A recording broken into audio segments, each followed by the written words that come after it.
Hi guys, and welcome to your Lunch Bites daily news segment with Chelsea. I'm excited to have you all here. Thank you so much for joining. I'm going to give you guys just a couple minutes to join, and then we're going to dive right in. Today's will not be nearly as long as yesterday's. Thank you guys for joining. If you guys who are joined right now, if you're on an iOS device, will you just swipe right and invite your followers, because we're going to talk about the top 8 headlines, and I would love to hear your opinions. I was in broadcast journalism, as you can see, and you cannot speak with bias, but because this newscast is all mine, I get to serve up the bias on the side, and my opinion comes for free. So that's a little fun that I get to have, and I would love your opinions too. So please be sure that you're inviting your followers. Please share this on your social media, Facebook, Instagram. Make sure you're following me. So as new people join, if Katie, I know that you're on here, if you could just remind them to please invite followers and be joining me. I'm just giving you guys a couple minutes to join. A lot of people seem to watch the replay, as I know you're busy at work, but these news bites, guys, are going to make you the hit of your lunch with your coworkers, your dinner with your family, your water cooler conversation. I promise you. Thank you, Katie, so much. You shared it on Facebook for me, and you invited your followers. Aces, love you, girl. Thank you so much. We've got some very interesting headlines today. I have started doing a little different prep for my news bites. Instead of only taking Refinery 29's headlines and just reading them, I'm going in and reordering them into a way I like better. And sometimes I may look at different sources, add in a couple more things. Hey, thanks so much for joining our top headlines. We're just about to get started, so you're not too late. Thanks so much. Let's see, Capkin Carol. I think I said that right. If not, I'm so sorry. Thanks for joining. All right, so guys, let's go ahead and dive in. If you're not following me, please do. I do this every single day, and I promise you to keep it at we usually go between about 10 and 30 minutes. I like to keep it about 15, 20, so we don't take up too much of your time, but yet you know what's going on. And we usually have some pretty unique news here that's not always what's circulating everywhere. So are you guys ready? Let's go. Let's dive in. Let's have some lunch bites together. How about that? Okay, so let's start with some major news right here at home.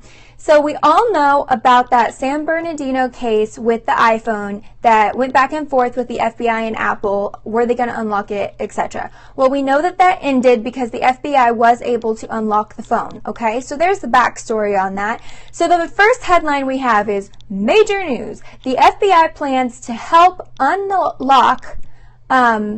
the FBI plans to help local authorities hack iPhones. See, I was trying to make it sound better, help unlock them. But no, we're going to call it just straight up hacking them. So the FBI is going to help local authorities hack iPhones. And reportedly, after they unlocked the San Bernardino shooter's phone, the FBI has told local enforcement authorities that it will provide technical aid in unlocking devices such as iPhones moving forward.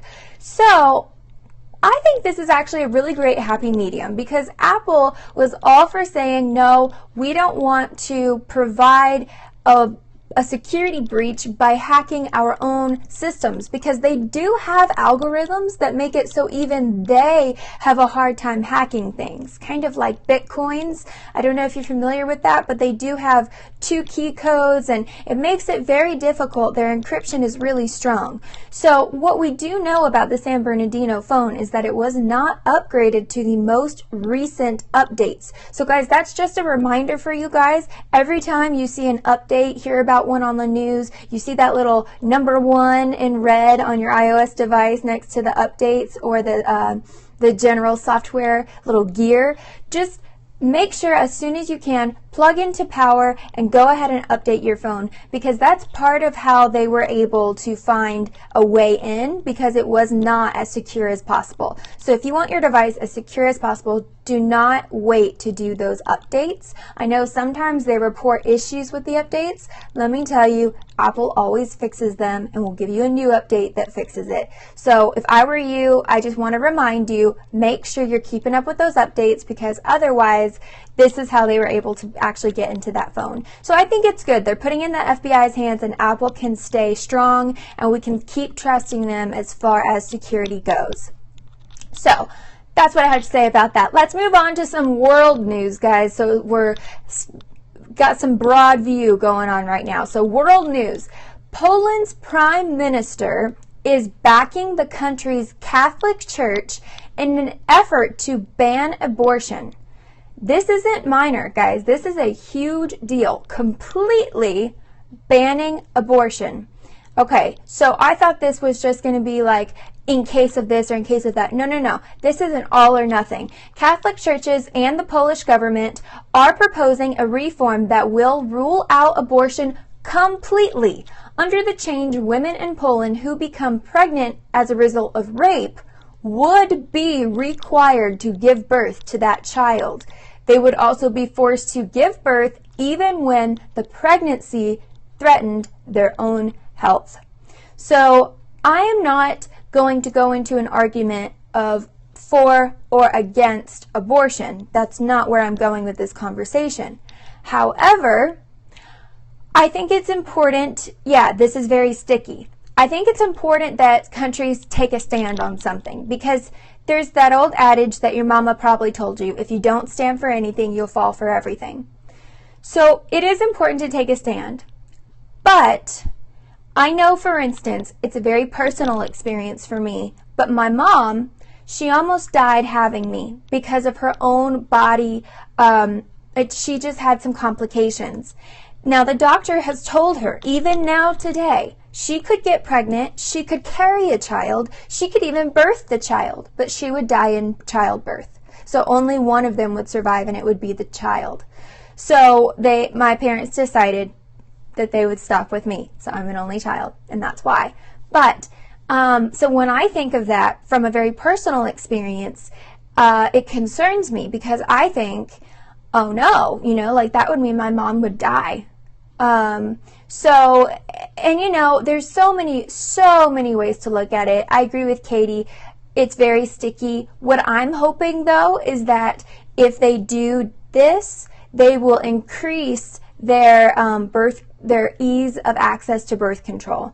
I don't know right now what their policy is. I'm sorry for you and your mom. That's tough. It's okay. My dad wanted 3 or 4 kids, I think, and my mom wanted like 1, so they settled on 2, and they got me. So I told them, I was all you needed. And some days they agreed with me. But for the most part, I tried to be a good little child. But anyway, so what I'm hoping is if they do pass this, I'm hoping in tandem that they make birth control really accessible as far as cost and everything else, because like you guys said, it gets really, really sticky. So what I also find interesting, I know they're proud of you. Oh, that's sweet of you to say, Katie. It's so precious. Some of you guys have met my parents on Periscope, because I do a daily news that I try to keep professional, but also I like to chat with you a little bit. But I also do a little bit of frivolity, fun-volity, and sometimes you guys get to meet my friends and family, and that's sweet of you that you you would think that from just meeting them briefly. They won't. Birth control is against the church, unless it's medical reasons. Okay, Katie, she brings up a brilliant point. I was brought up more on the straight up like Baptist Christian side versus any Catholic upbringing, so I wouldn't have thought of that. She makes a very good point. They do not condone birth control. She said it may not be used for reasons of actually controlling women from having chickens. Oh, I loved that typo. She meant children, that she corrected it, but I loved the typo. Y'all women, we need to just stop having some chickens. That made my day, Katie. Oh my goodness, that's the best part of this newscast. Y'all can just leave. I'm kidding. Stay. We've got a really great last couple headlines I've saved for last. But anyway, yeah, that's a really great point. In my mind, in Chelsea world, this is a signal for Chelsea world. All my family and friends know it, because I seem to come up with the perfect solution that won't actually work, but they just do this. We have to Facebook that typo. Absolutely. I think I might just clip this video, probably go viral. Put it on Vine or something. Anyway, yeah, so that's going to be interesting too, because you're right, the Catholic Church does not support birth control the same way that we think of in general, everyday, any other religion or other senses. I guess other religions, there are other religions that don't support it either. Whew, well, that is going to be dicey. I wonder if it'll pass. I don't think it's saying it has passed yet. So let's move on. We've actually got 2 more stories about birth control in the news, which is interesting. You guys, I have lipstick in my teeth, and I'm sorry. I've been trying to get it out. And I just can't do it. Perhaps you should explain why. I will explain why. I could be wrong, but my understanding is that their belief is if God wills it, the child will be conceived, and if not, it will not be. They don't believe in that medical intervention, is my understanding. I could be wrong, but I'm going to go on, though, to a couple other headlines just so we think. Okay, good. Guys, I got it right. Yay, gold star for me. So we're going to move on to the next headline. It actually has to do with birth control, and so does the next one. I don't know why this is so big in the news today, but so we're going to come back home, and we're now in the States, So back home, women in California can now get birth control straight from their pharmacist. So kind of a completely opposite story from being harnessed, very restrained from getting birth control. Now women in California don't necessarily even have to go to their doctor. Now, I thought this was very interesting. A 2013 bill that would allow women to get birth control straight from their pharmacist took effect as California law last Friday. That was April 1st, and it was no April Fool joke. Now pharmacists in the state of California may prescribe the pill, patch, or ring to women of any age, get that, any age, as long as those women answer a few questions about their health. So I found that really interesting, and I can see it from a couple sides. One, it may be a really good thing because women that are young and sexually active, I'm not saying that I condone that, but I know that it happens, and are not on a birth control, but maybe should be based. I know that that's also debatable. Or at least should be monitored or something, but don't want to go to a doctor because then maybe they'd have to tell their mom or they'd have to tell somebody and they don't want to. This way, they can just talk to a pharmacist. Now, what my question is it free? Because sometimes under like certain Obamacare things, birth controls are free, but certain ones aren't, and they have to run your insurance. And I'm wondering what Mama and Daddy are going to say when they get the insurance bill or the insurance notification about it, and the daughter didn't think about that. Who would talk to a pharmacist at that age? That's a good point, but also probably someone who's desperate to be sure they don't get pregnant, because Mom and Daddy probably would really kill them. And they don't want to go to an OBGYN because then they have to tell Mom and Daddy. So, I don't know. Interesting. I'm just saying I have a hard time talking to my daughter about sexual health readiness stuff. Yeah. Well, a lot of people too, if you're young and sexually active and you know that your parents, your doctor. Yeah. Well, if you're young and you're sexually active and you know your parents won't approve, then you know they're not going to take you to an OBGYN, or you know that at least you have to admit that to them first, and that could cause a whole family controversy. But this way, you can just take yourself to, I use CVS. You can go to CVS and just say, hey, pharmacist, I have something embarrassing to talk to you about, and you don't have to make an appointment. There's a lot of things you can get around. My question, though, is would the insurance rat them out? And they not expect that. That'll be interesting. We'll see how that plays out. See if we hear about any stories from that happening. So then let's move on to headline number 4. Again, it's our last birth control story, but again, really big news today. So 20 women share stories of complications related to a product called Assure, and it's a non-hormonal permanent birth control device. So you've heard of all kinds of birth control. We all know about the daily pill that everyone forgets to take, that you're supposed to take at the same time every day, and no one does it, and it's a problem. And then they created stuff that can be done every 3 weeks, and then every month, and then things that stay in for up to 3 years, and then things that are up to I think even like I heard one maybe 10 years. I don't know if that was accurate, but I heard about it somewhere. Anyway, they've come up with all these different things. Now there's one that's permanent, which is confusing to me because wouldn't you just have either, if you're a male, a vasectomy, or if you're a woman, wouldn't you have your tubes tied? Maybe that's a sensitive topic, but if it's permanent, and there's all these complications, I'm just confused. I would want to ask the 20 women, just no judgment, but why? Why was that your choice? Also, it's supposed to be exciting because it's non-hormonal. So a lot of people know that the progesterone and the estrogen in a lot of these pills have good as well as bad side effects. So I also wonder how in the heck it works. But anyway, that's another biology lesson, y'all. We're not going there. But the research says, since Ensure, well, and this just sounds like a load of fun. Listen to this. Since Ensure, which is a set of small metal coils. So they put these small metal coils in your fallopian tubes, ladies. Doesn't that sound like more fun than just going to get your tubes tied and getting it over with? But anyway, for whatever reason, there must be a plus because these women chose to have a set of small metal coils placed in the fallopian tubes, and this was approved by the FDA in 2002. But since then, thousands, you hear that? Thousands of American women apparently, okay, so this surprises me because, well, I'll tell you that in a minute, but thousands of American women have come forward with stories of injuries and malfunctions related to the device.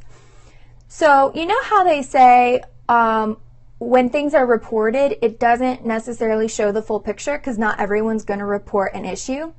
So if thousands of women are reporting this, that's not accurate for real. Like there's more than thousands. And that means even more than that actually signed up for this, because I bet there were actually, positive success stories with this. And I truly, to my bones, to my core, want to know why they chose this versus getting your tubes tied. I mean, I know that they say sometimes there's issues with that, but it's so rare.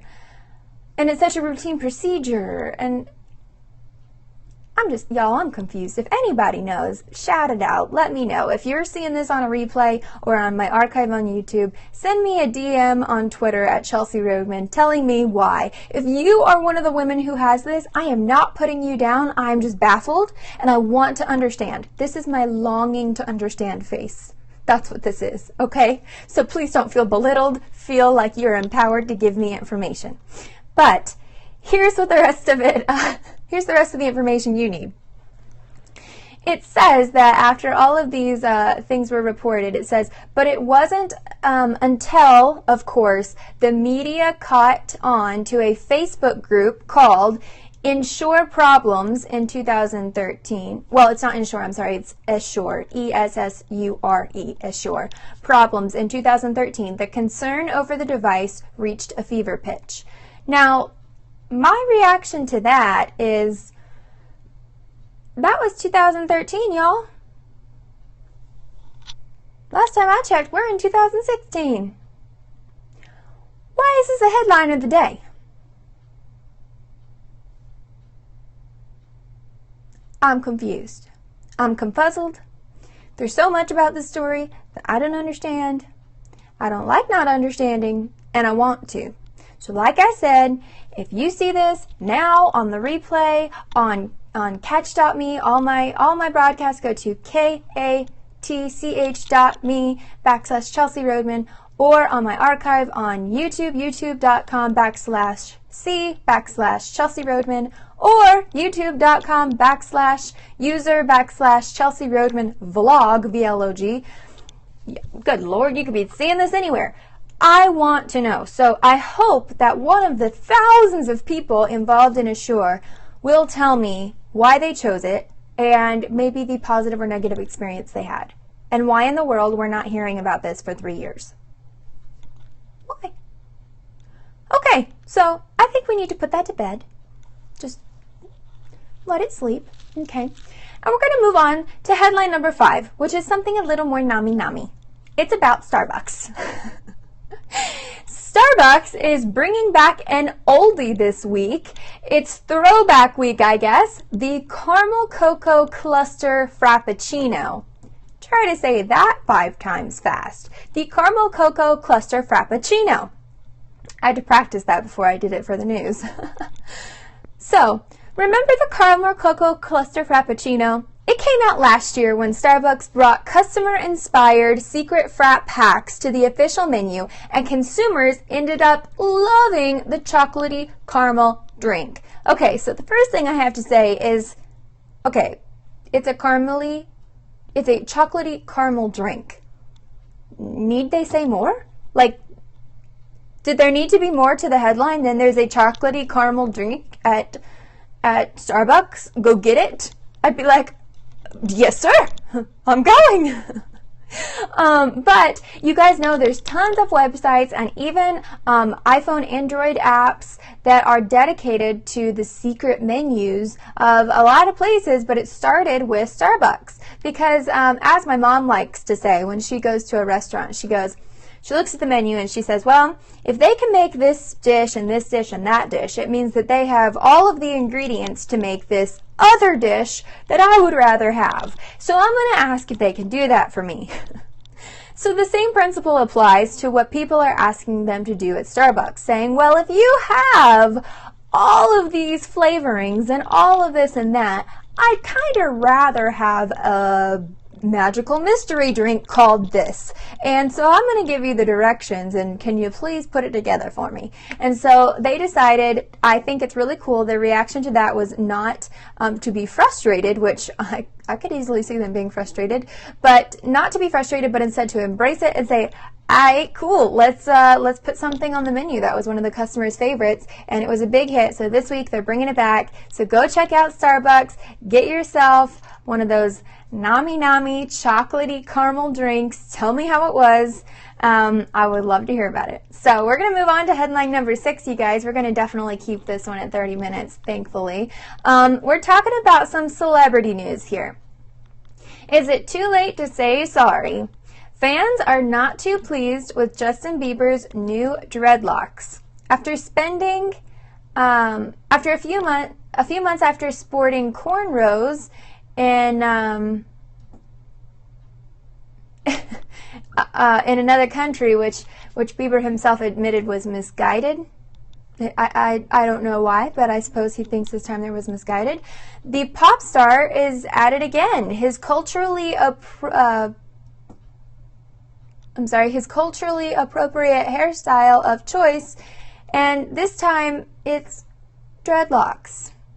Many fans are unsurprisingly displeased. Y'all, I saw a picture and it gave me like Rihanna flashbacks. I think she went through a dreadlocks phase, if I'm not incorrect. Ugh.